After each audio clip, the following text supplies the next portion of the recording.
திருச்சிற்றம்பலம். தென்னாருடைய சிவனையை போற்றி, எந்நாட்டவருக்கும் இறைவா போற்றி. அனைவருக்கும் வணக்கம். நாம் இன்னைக்கு பார்க்கக்கூடிய பதிவு என்னன்னு பார்த்துட்டீங்கன்னா, வரக்கூடிய 2025 4 கிரகங்கள் பயிற்சியாக போகிறாங்க. சனி பகவான், ராகு பகவான், கேது பகவான், குரு பகவான் 4 பேரும் பயிற்சியாகக்கூடிய இந்த 2025வது வருடம் ஒவ்வொரு ராசிக்கும் என்ன மாதிரி யோகங்களை கொடுக்க போறார் அப்படிங்கிறத நம்ம முழுமையா பார்க்க போறோம். அதற்கு முன்னாடி நம்மளுடைய சேனலை சப்ஸ்கிரைப் பண்ணிக்கோங்க. பெல் பட்டன்ல ஆல் அப்படின்னு சொல்லக்கூடிய பட்டனை கிளிக் பண்ணிக்கோங்க. அப்பதான் நம்ம போடக்கூடிய அனைத்து பதிவுகளுமே உங்களுக்கு உடனுக்குடன் வந்துகிட்டே இருக்கும். இந்த வருஷம் பார்த்துட்டீங்கன்னா ரொம்பவுமே சிறப்பான ஒரு வருஷம். ஏன்னா ராகுவும் கேதுவும் குரு பகவானும் அதே போல பார்த்துட்டீங்கன்னா சனி பகவான் 4 பேருமே பயிற்சி ஆகக்கூடிய ஒரு அமைப்பா இருக்கு. குரு அப்படின்னு சொல்லிட்டோம்னா தங்கம், நகை, சுப நிகழ்ச்சிகள், குழந்தைகள், இது எல்லாமே யாருக்கு கிடைக்க போகுது. கேது அப்படின்னு சொன்னோம்னா அருளை கொடுக்கக்கூடியவர், இறை பக்தி, ஞானம், முக்தி, பிரபஞ்சம் இதெல்லாமே கொடுக்கக்கூடியவர் கேது பகவான். ராகு அப்படின்னா செல்வம், செழிப்பு, வளர்ச்சி. அதாவது கேது அருள், ராகு பொருள், லக்ஸரியா வாழக்கூடியது எல்லாமே உங்களுக்கு ராகுனுடைய அமைப்புல வந்துடும். சனி பகவான் முழுக்க முழுக்க நமக்கு அனுபவங்களையும் கொடுத்து அதே போல நம்மளை நல்ல ஒரு சிலையாக சிற்பியாக இருந்து நம்மளை சிலையாக செதுக்கக்கூடியவர் சனி பகவான். இப்ப இவங்க 4 பேருமே மாறக்கூடிய காலகட்டங்கள்ல யார் யாருக்கு என்னென்ன கிரகங்கள் நல்லா இருக்காங்க, யாருக்கு என்ன கிடைக்க போகுது அப்படிங்கிறது ஒவ்வொரு ராசிக்கு மூலமாகவும் நம்ம பார்க்கலாம்.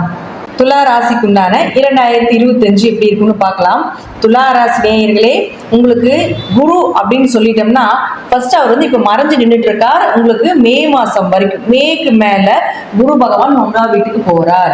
அப்போ 9ஆம் வீட்டுக்கு போகும் பொழுது, ஏன்னா ஏற்கனவே உங்களுக்கு 8இல் குரு இருக்கும்பொழுது சில அவமானங்கள், சில பண தடைகளை ஏற்படுத்தி கொடுத்துருக்கலாம். அதே போல சுப நிகழ்ச்சிகள் சார்ந்த விஷயங்கள், தடை தாமதங்கள், ரொம்ப வேலை அலைச்சல் இதெல்லாமே கொடுத்துருந்தாலும் கூட அடுத்தது 9ஆம் வீட்டுக்கு போகும் பொழுது, அது 9ஆம் வீடு அப்படிங்கிறது பார்த்தீங்கன்னா தந்தை ஸ்தானம், பூர்வீக ஸ்தானம், பூர்வீக சொத்துக்கள், உயர்கல்வி சார்ந்த விஷயங்கள், இது எல்லாமே கொடுக்கக்கூடிய இடம் 9ஆம் இடம் தான். 2ஆம் திருமணமும் 9ஆம் இடம் தான்.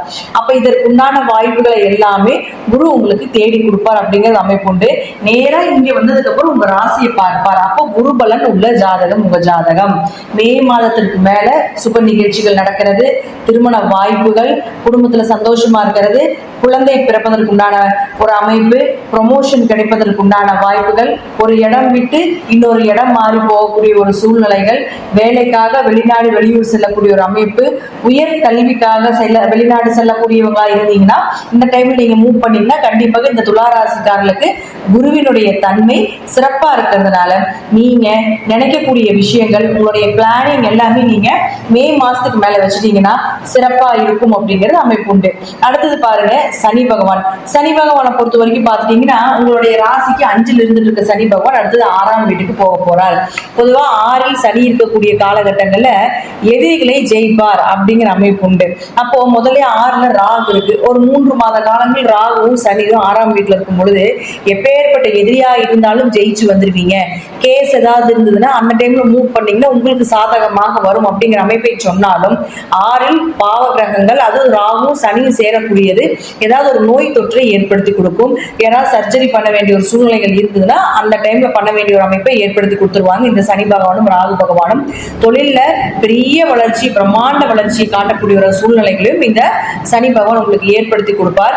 6ல் சனி இருக்கும் பொழுது கண்டிப்பாக கடன் சார்ந்த விஷயம் மூலமாகவும், ஏதாவது உங்களுக்கு கடன் வாங்கி வீடு கட்டுறதோ அல்லது கடன் வாங்கி தொழில் செய்ய வேண்டிய ஒரு சூழ்நிலைகள் ஏதாவது நீங்க பிளான் பண்ணி வச்சிருந்தீங்களா, 6ல சனி வரக்கூடிய காலகட்டங்கள் பண்ணினீங்கன்னா அது உங்களுக்கு சக்சஸ் ஆகும். அப்ப இப்ப 6ஆம் இடத்துல சனி வரும்போது ஏதாவது கடன் வாங்கி ஏதாவது பண்ண வேண்டியது இருக்குதுன்னா நீங்க தாராளமாக லோன் போடுறதுக்கு உண்டான வாய்ப்புகள் எல்லாமே நீங்க ஏற்படுத்தி கொள்ளலாம். ஆனால் இருப்பினும் 6ல் சனி இருக்கும் பொழுது எதிரிகளே அஞ்சி நடுங்குவார் அப்படிங்கிற அமைப்ப உங்களுக்கு இந்த 2.5 வருஷம் சனி பகவான் வந்து இருக்கிறதுல பெரிய கிரகம் இல்லையா, 2.5 வருடம் எடுத்துக்கக்கூடிய கிரகம் இல்லையா, அப்ப 2.5 வருட காலங்கள் உங்களுக்கு இந்த மாதிரி பலன்கள் எல்லாமே சிறப்பா நடக்கும் அப்படிங்கிறது முற்றிலும் உண்மை. அடுத்தது பாருங்க ராகுவும் கேது பகவானும். இந்த ராகுவை பொறுத்த வரைக்கும் பார்த்துட்டீங்கன்னா 6ல ராகு இருந்தால் மகாலட்சுமி யோகம் அப்படின்னு சொல்லுவோம். இந்த ராகு அடுத்தது 5ஆம் வீட்டுக்கு வருவார். பொதுவாக 5ஆம் இடம் அப்படிங்கிறது குலதெய்வம், குடும்ப ஒற்றுமை, உங்களுடைய குழந்தைகள், அது மட்டும் இல்லாம அதிர்ஷ்டம்னு சொல்லக்கூடியது 5ஆம் இடம் தான். அப்ப துளாராசிக்காரர்களுக்கு 5ஆம் இடத்துல ராகு வரும்பொழுது மிகப்பெரிய அதிர்ஷ்டங்கள் காத்து கொண்டு இருக்கிறது. மிகப்பெரிய பண வளர்ச்சி, ஷேர் மார்க்கெட் சம்பந்தப்பட்டது, ஆன்லைன் பிசினஸ் சம்பந்தப்பட்ட தொழில் இருக்கக்கூடியவர்களுக்கு எல்லாமே இந்த 5இல் ராகு வரக்கூடிய காலகட்டங்கள் பிரம்மாண்ட யோகத்தையும், உழைப்பில்லாம அதிக உழைப்பில்லாம ஈஸியா சம்பாதிக்கக்கூடிய ஒரு அமைப்பு தான் இந்த 5ஆம் இடம்னு சொல்லக்கூடிய அதிர்ஷ்டம். அதே போல கிரகத்துல பாத்துட்டீங்கன்னா ராகு தான். அப்போ உங்களுக்கு துளாராசிக்கு 5ல இந்த கிரக அமைப்பு வரும் பொழுது நிச்சயமாக இது சார்ந்த விஷயங்கள் உங்களுக்கு ஈஸியா பணம் வரும் வழிகளை ராகு பகவான் ஏற்படுத்தி கொடுத்து விடுவார் அப்படிங்கிறது உண்மை. ஆனா ராகு அப்படின்னு சொல்லக்கூடியவர் பொருளை கொடுத்தால் குடும்பத்துல கொஞ்சம் கொஞ்சம் பிரச்சனைகள், ஏன்னா குடும்ப ஒற்றுமையும் அங்கதான் வச்சிருக்காங்க. 5ஆம் இடத்துல தான் குடும்ப ஒற்றுமையும் வச்சிருக்காங்க. அப்ப குடும்ப ஒற்றுமை கொஞ்சம் குறையறதுக்கு உண்டான வாய்ப்புகளும் உண்டு. யாராவது குழந்தைகள் சர்ஜரி பண்ணி எடுக்கணும், அல்லது குழந்தைகள் சார்ந்த ட்ரீட்மெண்ட் ஏதாவது எடுக்கணும், அல்லது குழந்தைகளுக்காக ஏதாவது குழந்தைகளுடைய கல்விக்காக வெளிநாடு போறீங்க, குழந்தைகளை கல்விக்காக வெளிநாடு அனுப்புறீங்க அப்படின்னு இருந்தாலும் கூட இந்த துளாராசிக்காரர்கள் இந்த டைம் மூவ் பண்ணுங்க. ஏன்னா ராகு வெளிநாட்டு கிரகம் அப்படிங்கிறதுனால இப்ப மூவ் பண்ணீங்கன்னா அது எல்லாமே நடக்கிறதுக்கு உண்டான வாய்ப்புகளை நிச்சயமாக ராகு பகவான் ஏற்படுத்தி கொடுப்பார். குலதெய்வம் தெரியாம இருக்கு, குலதெய்வம் எங்க இருக்குதுன்னு தெரியல, 2 மண் எடுத்துட்டு வந்த தெய்வம், 3 மண் எடுத்துட்டு வந்த தெய்வம், குலதெய்வமே இல்ல, நாங்க வெறுப்பெட்டி இந்த மாதிரி எல்லாம் வச்சு நாங்க வழிபாடு பண்ணிட்டு இருக்கோம், ஆனா அதுதான் உண்மையா இல்ல 2-3 தெய்வங்கள் இருக்கிறதுனால எங்களுக்கு எந்த தெய்வமே தெரியல அப்படிலாம் நிறைய பேர் கேட்டிருக்கீங்க இல்லைங்களா? அப்படி இருக்கக்கூடியவர்களுக்கு குலதெய்வ ஸ்தானத்தில் ராகு வரக்கூடிய காலகட்டங்கள் குலதெய்வத்தை கண்டிப்பாக கண்டுபிடித்து கொடுப்பார். அது மட்டும் ஏன் வெறும் ராகுக்கு மட்டும் நம்ம சொல்லல, இந்த இடத்துல குரு வந்துடுவார். குரு நேரா வந்து உங்களுடைய 5ஆம் இடத்தை பார்ப்பார். இதுதான் உங்களுடைய 5ஆம் இடம். அப்ப குரு நேரடியாக 9ஆம் பார்வையாக 5ஆம் இடத்தை பார்க்கும் பொழுது குரு ராகு அப்படிங்கிறது, குரு அப்படின்னா தெய்வங்கள், குல தெய்வங்கள், அதே போல தெய்வத்துக்கிட்ட இருந்து வரக்கூடிய அருள் எல்லாமே இந்த குரு தான்.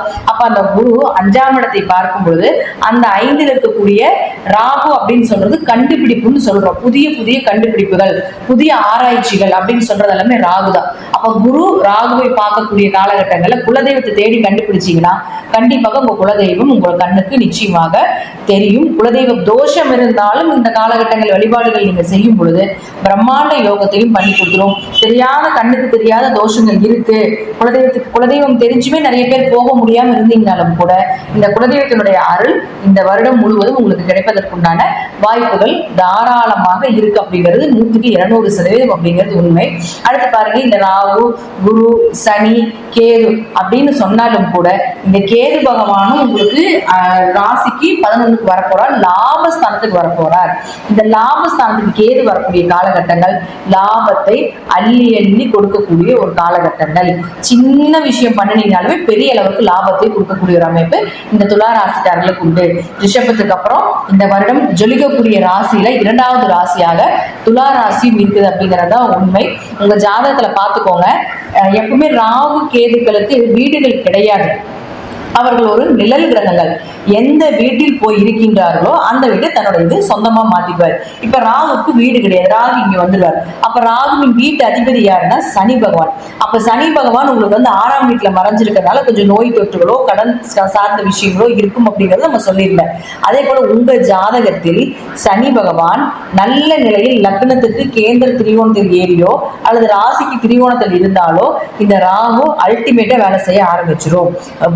மிகுந்த யோகத்தையும் மிகுந்த பண வரவையும் எதிர்பாராத அதிர்ஷ்டங்களும் நீங்க நினைக்கிற விஷயங்கள் எல்லாமே பிரம்மாண்டமா கொடுக்கக்கூடிய அமைப்பு இந்த ராகு ஏற்படுத்தி கொடுத்துருவார் உங்க ஜாதக சனி பகவான் நல்லா இருந்தால்.